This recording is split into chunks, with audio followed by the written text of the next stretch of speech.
नमस्कार दोस्तों, आप सभी का स्वागत है मेरे YouTube चैनल राज वेब स्किल में। आज की इस वीडियो में मैं आप सभी को बताऊंगा कि जो BPSC TRE 4.0 का जो कंप्यूटर टीचर के लिए क्या एलिजिबिलिटी क्राइटेरिया है उसके बारे में हम लोग जानेंगे। देखिए, कंप्यूटर टीचर के लिए जो टोटल वैकेंसी आने वाला है वो टोटल अप्रॉक्स 28,000 मतलब वैकेंसी आने वाला है TRE 4.0 में। और इसमें कौन कौन से लोग फॉर्म को फिलअप कर सकते हैं। और देखिए, सबसे महत्वपूर्ण जानकारी, ये जो एग्ज़ाम कंडक्ट कराया जाता है वो BPSC के द्वारा कंडक्ट कराया जाता है, ठीक है। और जो बिहार सरकार के द्वारा जो अप्रॉक्स 28,000 वैकेंसी आने वाला है उसमें कंप्यूटर टीचर बनने के लिए कौन कौन से लोग एलिजिबल हैं। देखिए, बेसिकली ये जो वैकेंसी आने वाला है वो कंप्यूटर टीचर के लिए वो 6 to 8 क्लास तक आने वाला है।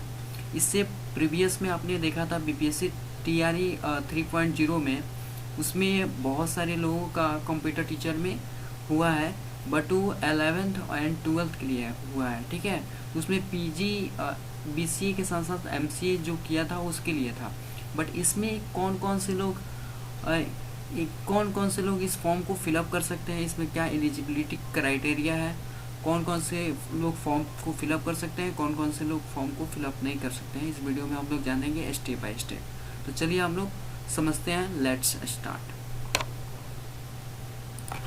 देखिए, सबसे पहले ये जो महत्वपूर्ण जानकारी है, कंप्यूटर टीचर के लिए जो वैकेंसी आ रहा है वो 6 to 8 क्लास तक के लिए आ रहा है। मतलब इसमें जो 6 से लेकर 8 क्लास तक कंप्यूटर टीचर में टीचर बन के पढ़ाना चाहते हैं, 6 से लेके 8 क्लास तक, उनके लिए वैकेंसी आ रहा है BPSC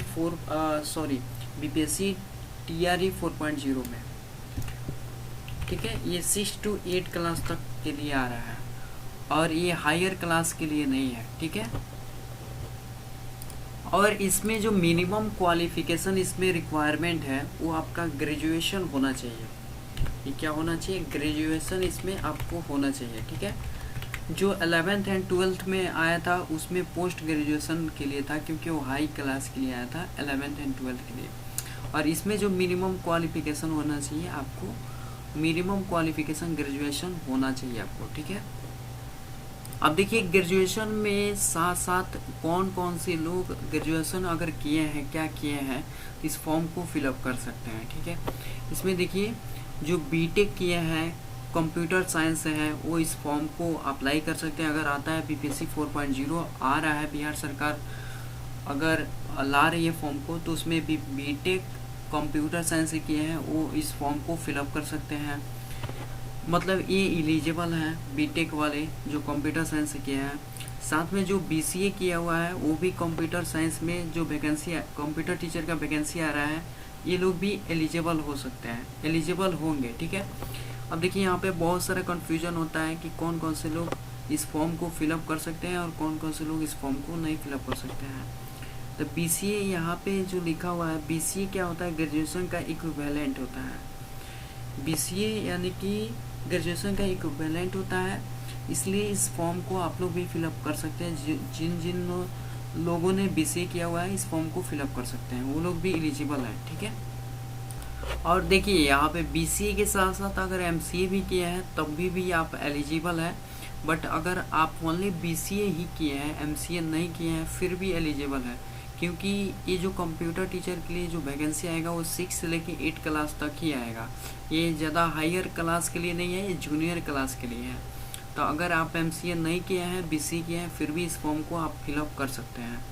उसके बाद देखिए, आप बीटेक होना चाहिए और साथ में अदर स्ट्रीम से भी है, तो आपको EC और IT में आपका डिग्री होना चाहिए।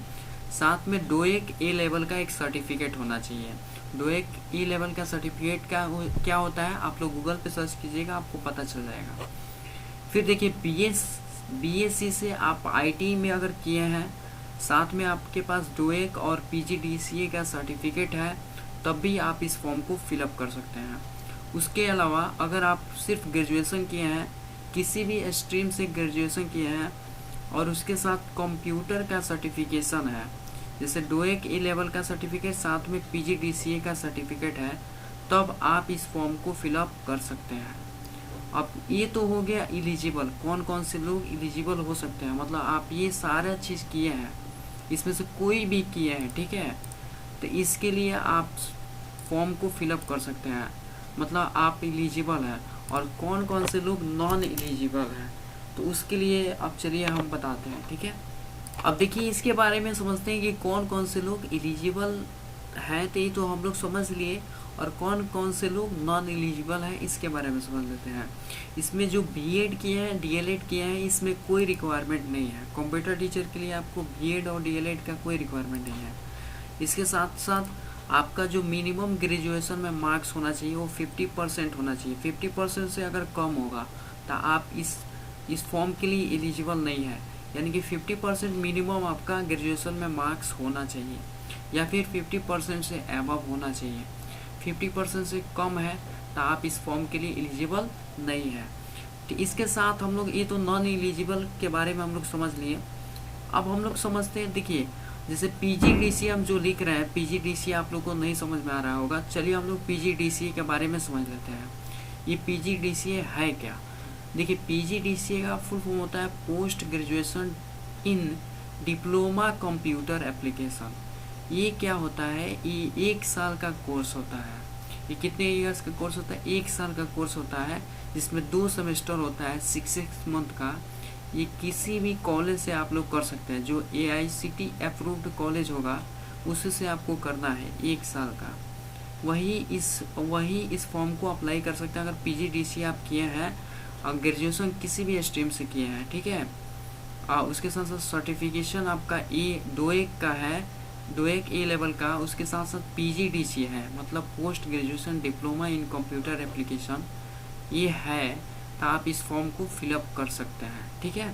तो अगर इसमें भी कोई डाउट आता है तो आप लोग कमेंट बॉक्स में कमेंट करके ज़रूर पूछिए, मैं उसका सोल्यूशन ज़रूर बताऊंगा। अब देखिए इसमें कोई भी अगर डाउट होता है तो आप लोग कमेंट बॉक्स में कमेंट कीजिए, मैं उसको ज़रूर बताऊंगा, ठीक है। तब तक के लिए मैं उम्मीद करता हूँ ये आपको एलिजिबिलिटी समझ में आ गया होगा कि आपके पास क्या एलिजिबिलिटी है, तो इस फॉर्म को फिलअप कर सकते हैं, और क्या क्या नहीं है तो उसको करना है आपको, ठीक है। तो ये TRE, मैं फिर से बता दूं, TRE 4.0 का बिहार सरकार के द्वारा जो अप्रॉक्स 28,000 वैकेंसी आने वाला है 6 to 8 कंप्यूटर टीचर के लिए।